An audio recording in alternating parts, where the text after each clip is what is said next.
Attempts to extract shale gas in Great Britain have so far met with little success. The government in London seems to be keeping this form of natural gas production open for the moment.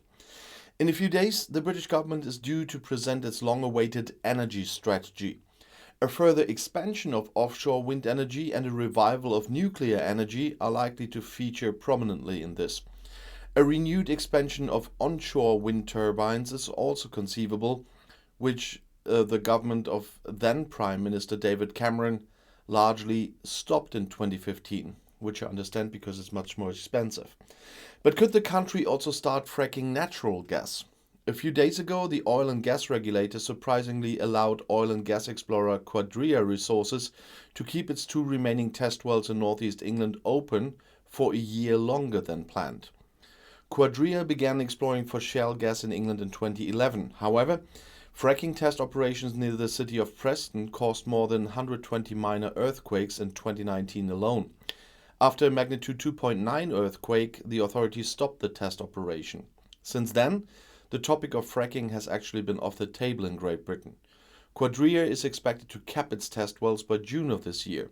But now, the company has been allowed to check for a year longer than expected whether safe fracking operations would still be possible. It is disputed how large the potential shale gas reserves in England, Scotland and Wales actually are.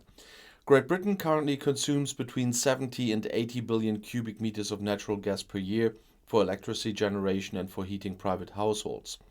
Most of this comes from British and Norwegian oil and gas fields in the North Sea.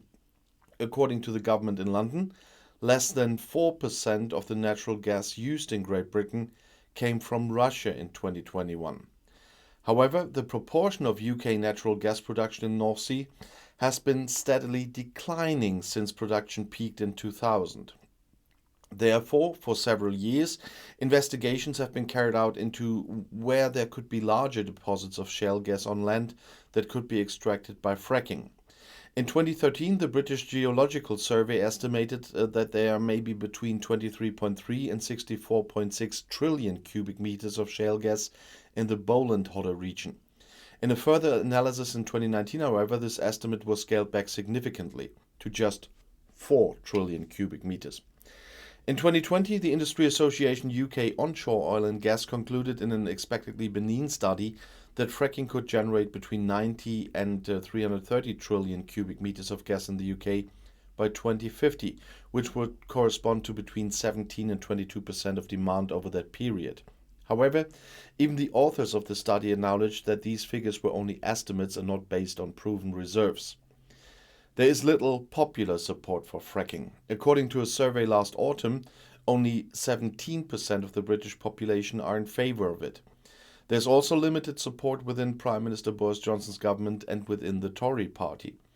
On April 5th, London's government ordered an audit of rock-tapped natural gas extraction in response to the energy freaks in the wake of Western sanctions against Russia. In view of the skyrocketing prices for gas and oil, all options for supplying energy must be examined, explained Economics Minister Kwasi Kwarteng. Greg Hands, Minister of State in the Ministry of Economic Affairs, recently announced to Parliament in London that the country must keep all energy options open in view of the war in Ukraine. Shale gas could become part of our future energy mix, he said. But the government will submit to the recommendations of science and take the wishes of the local people into account. And Hans admitted, shale gas is not a solution to short-term problems. It would take years before commercially relevant quantities could be produced. And Michael Gove, Secretary of State for Housing, Communities and Local Government, and a close confidant of Prime Minister Boris Johnson, said he was not convinced of fracking in the UK. Gove has called Russia's ruler Vladimir Putin a pusher trying to keep the West dependent on gas and oil. The only way to break free from this addiction is to diversify the energy sources that we have, Gove said.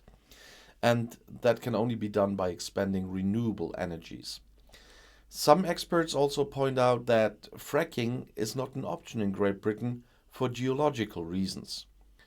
John Gluyas, director of Durham Energy Institute at Durham University, recently wrote, "We have, bluntly, the wrong kind of shale.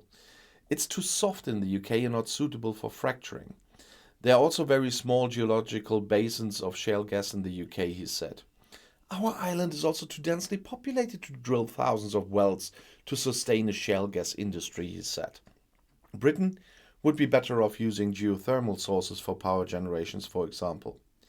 Real support for fracking in Britain comes only from the far right. From Nigel Farage, for example, the right-wing populist and former Brexit champion. He recently took up the cause of diverting the country from its course toward climate neutrality and is calling for a referendum on this. A group of Tory MPs who recently formed the Net Zero such a scrutiny group are pursuing the same goal. They are so weird I even can't name them. As expected, fracking is also welcomed by them. And many members of the group have emerged as leading Brexit hardliners and opponents of all COVID measures in the recent years. And one of them is MP Steve Baker, who has close ties to the Global Warming Policy Foundation, a right-wing think tank accused of climate change denial. Former UN Secretary General Ban Ki-moon recently advised Britain not to use tailcoats. Ban is now the vice chair of the group The Elders, which includes former heads of state and government and influential public figures.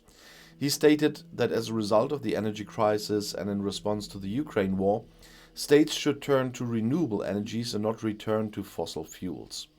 Fracking is not a good idea, Ban said.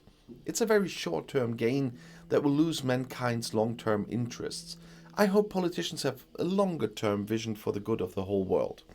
But there, Ban has a problem. Longer-term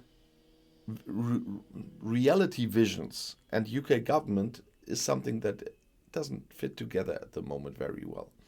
And I'll see you in my next video. Bis gleich.